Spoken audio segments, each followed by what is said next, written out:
अहम खबर दें, नॉर्वे ने पाकिस्तान को नेशनल थ्रेट असेसमेंट की लिस्ट से निकाल दिया है। पाकिस्तान की कामयाब सफारतकारी के बायस ये अमल सामने आया है। रिपोर्ट नॉर्वे की मकामी इंटेलिजेंस और सिक्योरिटी सर्विस ने जारी की है। मजीद बात करेंगे नुमाइंदा खुसूसी बोल न्यूज़ सलमान अमान से। सलमान, बताइएगा ये नेशनल थ्रेट असेसमेंट की लिस्ट क्या है और इसके पाकिस्तान पर समरात क्या होंगे?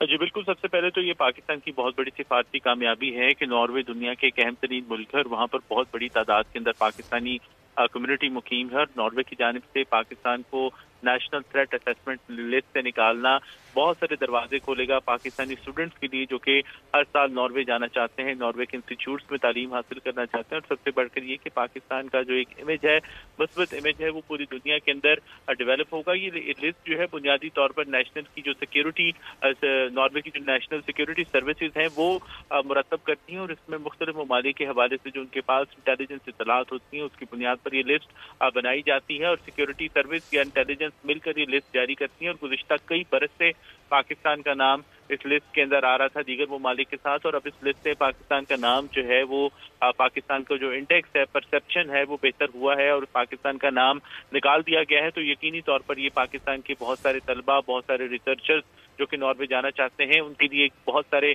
दरवाजे खोलने का बाइस बनेगा। और इसके अलावा इंडियन मीडिया जो है वो भी इस लिस्ट को बुनियाद बनाकर पाकिस्तान के खिलाफ बहुत सारा प्रोपेगेंडा करता था। जैसे कि मैंने कहा कि नॉर्वे दुनिया के एक अहम तरीन ममालिक के अंदर शुमार होता है, तो नॉर्वे की जानिब से पाकिस्तान को इस लिस्ट में रखना जो है वो काफी ज्यादा है, उसके नेगेटिव इम्पैक्ट थे। लेकिन अब अल्लाह के शुक्र से ये लिस्ट जो है वो जारी हुई है, नई लिस्ट जारी हुई है और इसमें पाकिस्तान का नाम निकाल दिया गया है। और इसको हम पाकिस्तान की कामयाब डिप्लोमेसी कह सकते हैं, रियासती इदारों की, हुकूमत की एक कलेक्टिव एफर्ट है जिसकी बदौलत ये नाम जो है पाकिस्तान का लिस्ट से खारिज किया गया है। जी, बहुत शुक्रिया सलमान अमान अपडेट करने के लिए।